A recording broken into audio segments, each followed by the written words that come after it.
Hi everyone, and welcome to the 2 Acre Homestead.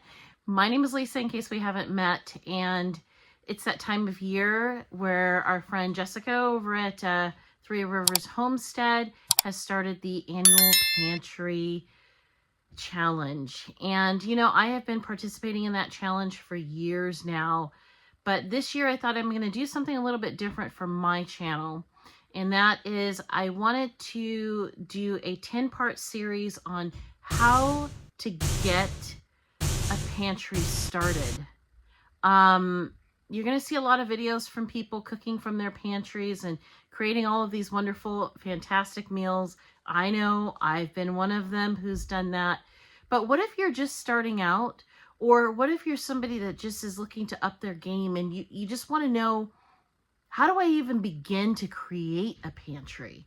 Or maybe you've had a pantry for some time, but you just need a refresh and you need to start all over again for whatever reason.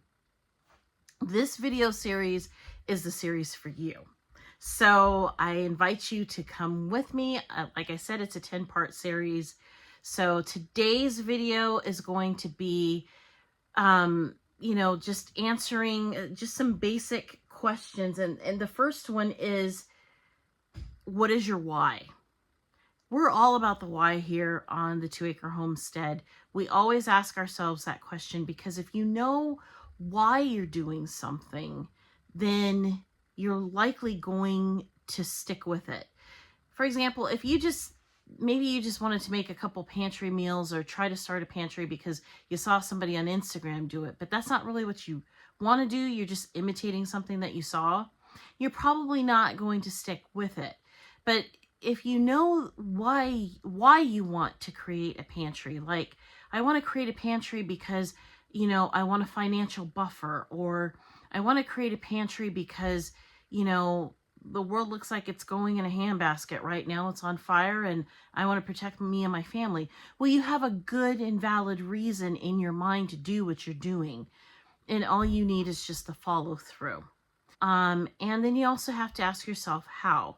And the how is all about what we're going to be discussing here on this channel for this next series. Step 1, know what your family eats. I know it sounds really basic.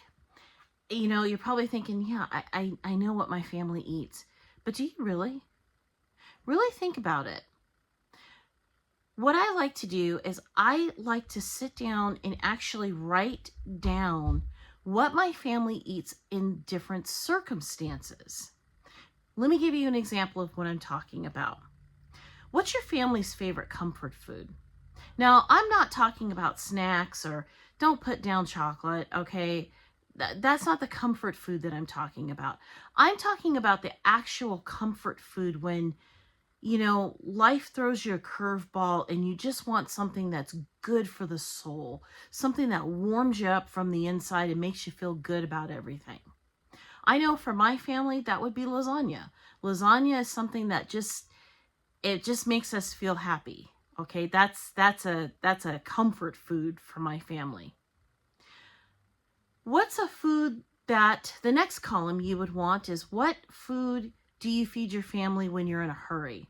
Let's say you're a family of 10 and everybody's going in 15 different directions and you're in a hurry and you've just got to get something to your kids and your spouse.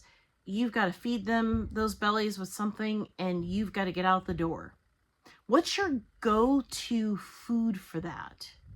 I know for me and my family is sandwiches. You give me a little bit of meat and some frozen bread. I can slap that all together and we can have sandwiches at any given time. So the other thing that you want to think about is, what is your family's main meals that they like?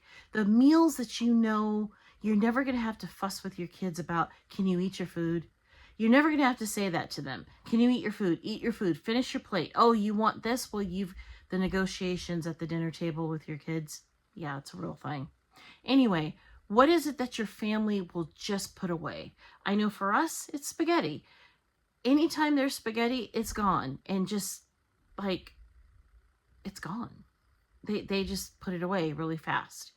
But if you can take that list that you just made and you can break down the elements of those foods. So for example, I just said spaghetti. Spaghetti is something that I know my family, my entire family they'll eat spaghetti. It feeds everybody. Well, I take the elements of the spaghetti. So for me, the elements of our spaghetti is tomato sauce, pasta, Italian sausage, and ground beef. Those are elements that I will always have in my pantry. Now, the meat, of course, I'm going to store that frozen. I may can that, but for the most half, I'm going to freeze that. So those are elements that I know I will always have in my pantry. So here's my homework for you for this series, and that is give yourself at least 1 week to sit down and write down what are the things that you and your family consume the most.